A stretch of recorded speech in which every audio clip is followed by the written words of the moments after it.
Speaking of Klonopin, it tackles themes that are linked to your personal experiences with addiction to a prescription drug that helps you with panic attacks and anxiety.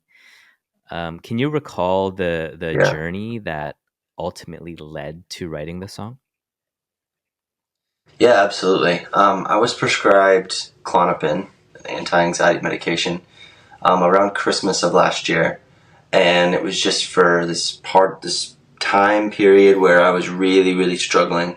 I mean, I struggle every day, but this was just like a peak of probably some of the worst anxiety I've had in a while, and I need the daily anxiety medication that I take was not doing it. I needed something faster acting and probably a little bit stronger to kind of just calm me down. Kind of the kind of thing that if someone goes to the hospital with a panic attack, probably the thing that they would give them to be like, hey, we just need you to calm down, you know? It's basically like that. So you're supposed to take it as needed for when you're having an anxiety attack. So I started taking it as needed, and then the as needed started becoming every day because I would have some sort of panic, um, or what I thought would be panic every day, and I was tempted to just be like, well, I guess it's as needed, so I guess I just got to take it again, you know. It was never like a I'm addicted to the feeling of it. Um, it was more so I was addicted to the security of having it. Like I wouldn't deal with my anxiety. I would just put a band-aid over it over and over and over, Right. right? Because it was the quickest way to feel better, right? So, because it doesn't really even make you feel unless you just take a ton of it or something. But like I would only take the prescribed dose. I would take it often. And I don't know if that's like harmful to the body. I'm not sure. I didn't really look into that, um but I do know I don't want to be dependent on anything, Yeah. right? So when I was first writing, or when I was first got to LA it was actually the same no, it wasn't. It was not the same trip. It's a little bit better. But when we were starting to write that, I was just kind of really still kind of struggling through it a little bit because I think I stopped it altogether in like February, early February. And yeah, and then I was just sitting in LA and I just started thinking about how bad I needed it. Like it made me feel like I needed Mm-hmm. it.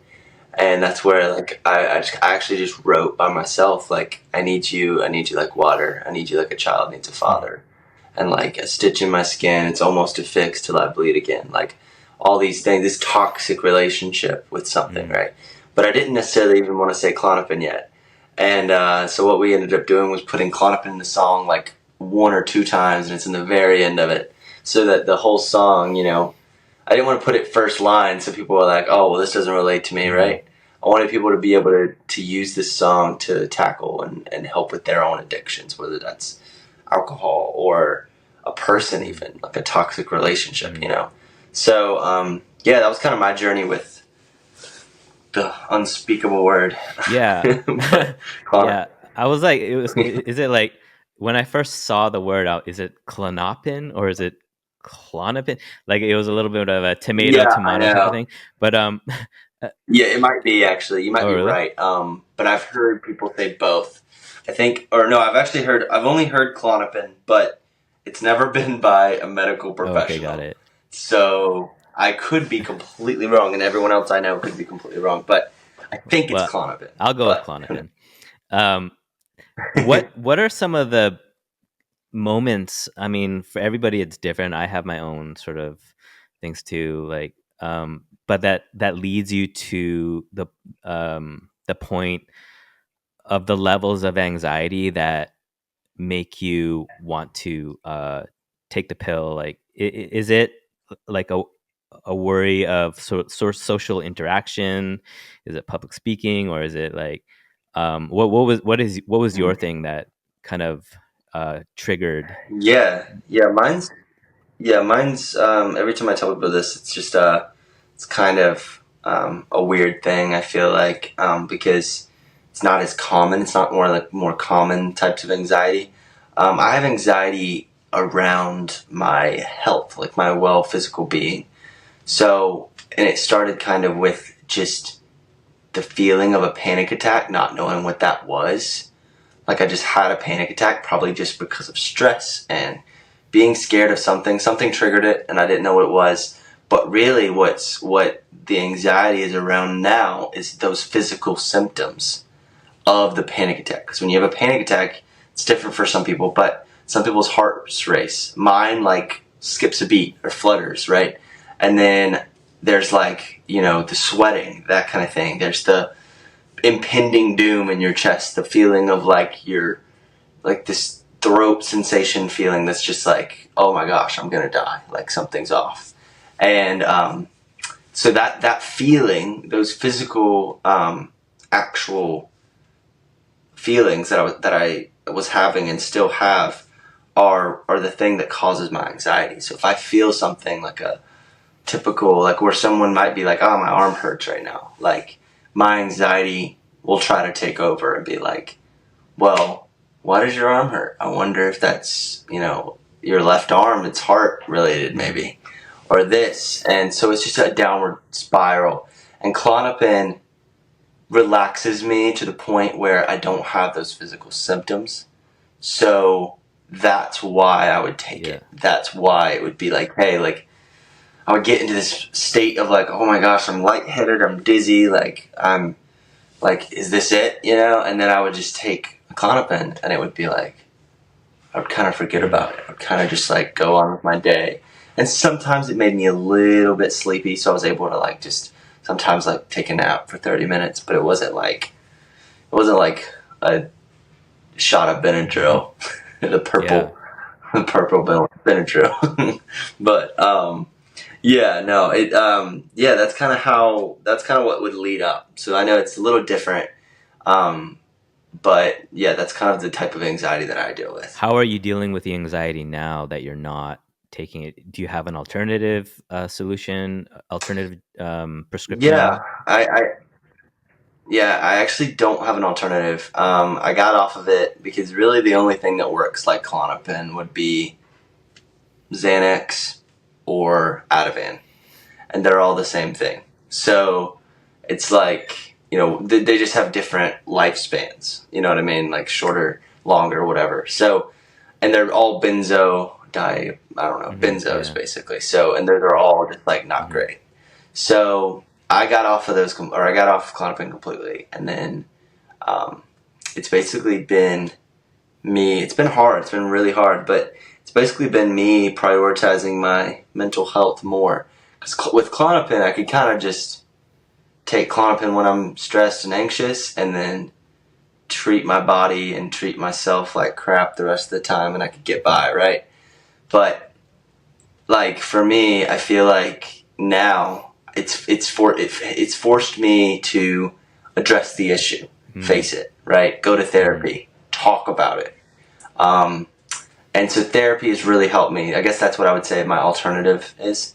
So I've started therapy and that kind of thing, and that's definitely helped. And but I really think what helps the most, and it's so simple, but I would encourage anyone that has anxiety to do this before you start taking medication.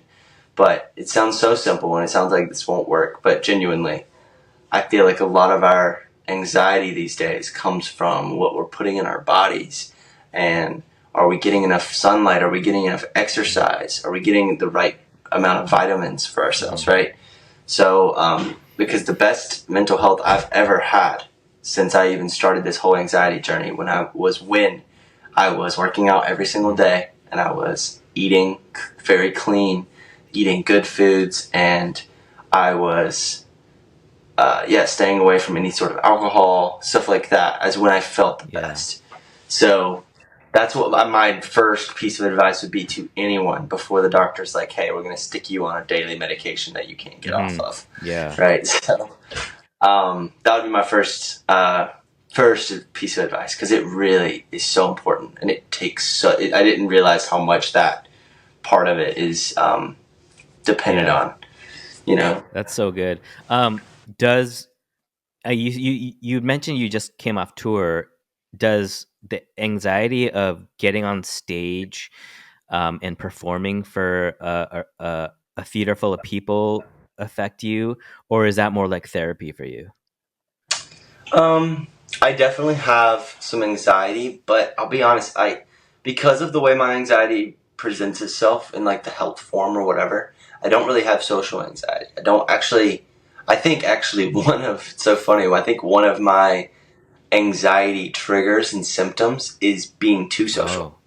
Oh, I think that's something that I've talked with my therapist because, she said a lot of people with anxiety, close up. But then there are some people that are extroverts and their way of dealing with anxiety is like just almost talking too wow. much. And when I'm like in a setting where I'm like just chatting away, sometimes my fiance will be like, "Hey, like I think you're having anxiety. Like you're just talking a lot." Yeah. And I'm not even talking about anything. I'm just Yeah. rambling and circling, and it's just like, so that's kind of how. So with going on stage, I have anxiety, just typical normal anxiety about like, oh, I'm about to go sing for people. Like that's makes you anxious, but it doesn't honestly. And the more I do it too, the more comfortable I am Yeah. with it. So, and once I'm up there, it's like everything kind of just blocks Mm, out. Just everything, just it's fascinating. I'm in a zone at that Yeah. point.